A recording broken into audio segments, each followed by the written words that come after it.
किसान भाइयों, आप सभी का स्वागत है।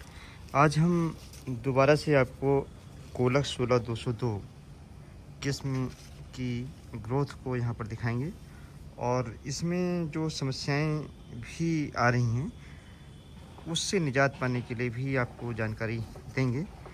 पहले हम आपको दिखाते हैं कि अगर आप गन्ने में मिट्टी चढ़ाते हैं तो नई जड़ें निकलती हैं। यहाँ पर हमने आपको दिखाई एक रेड कलर की, लाल रंग की ये जड़ निकल रही है, क्योंकि रेड कलर का ये गन्ना भी है और वायलेट कलर का, वैसे ही इसकी जड़ें भी निकल रही हैं। जड़ों से शोषण होता है एक तो नमी का और माइक्रो न्यूट्रिएंट्स का, नाइट्रोजन का, फास्फोरस और पोटास का।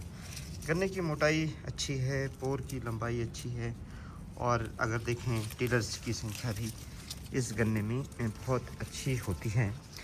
लेकिन एक समस्या इस गन्ने में आ रही है, जहाँ पर अगर बहुत अच्छा खेत की सफाई नहीं है तो वहाँ पर कई जगह देखा गया रस्ट आ जाता है। तो रस्ट आ जाता है और इसके साथ साथ में अगर यहाँ ऊपर आप देखें तो ये पोका बोइंग के लक्षण भी दिखाई पड़ रहे हैं। यानी पोका बोइंग और रस्ट दोनों फंगस की बीमारियाँ हैं। इसके लिए अगर आप रेडोमिल का स्प्रे करते हैं 2 ग्राम प्रति लीटर की दर से, तो उससे दोनों बीमारियों से एक साथ छुट्टी मिल जाती है। और टाबर वगैरह तो इसमें नहीं दिखाई पड़ रहा है, लेकिन गन्ने की अगर हम मोटाई देखें और पोर की लंबाई, हम ऊपर का गन्ना आपको दिखा रहे हैं, ये देखिए काफ़ी मोटी पोर है यहाँ से लेकर के, और इतनी लंबी गन्ने की ये पोर है। मोटाई भी आप देखेंगे तो मध्यम आकार की इस गन्ने की मोटाई है।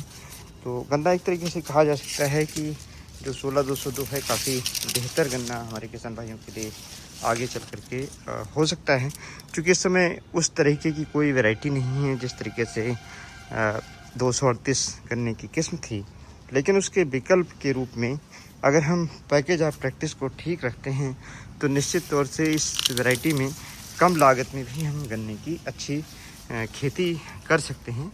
क्योंकि अगर हम देखें तो इस गन्ने की लंबाई बहुत अच्छी है, यानी अगर बढ़वार की बात करें वो अच्छी है, और नंबर ऑफ़ टिलर्स की बात करते हैं तो नंबर ऑफ़ टिलर्स भी इस गन्ने में काफ़ी बेहतर हैं। तो ऐसी दशा में जिस वैरायटी के नंबर ऑफ़ टिलर्स ज़्यादा हैं और लंबाई ज़्यादा है, एक गन्ने की पैदावार अच्छी लेने के लिए ये काफ़ी बेहतर माना जाता है।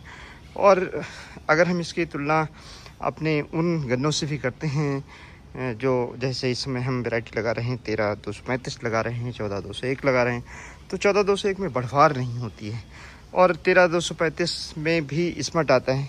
लेकिन उसको तुलना में ये वैरायटी काफ़ी हद तक किसान भाइयों सेफ़ है। इस वैरायटी को आप लगा सकते हैं। इसके अलावा मैंने एक वैरायटी और बताई थी, वो थी 18231। वो वैरायटी भी काफ़ी बेहतर है।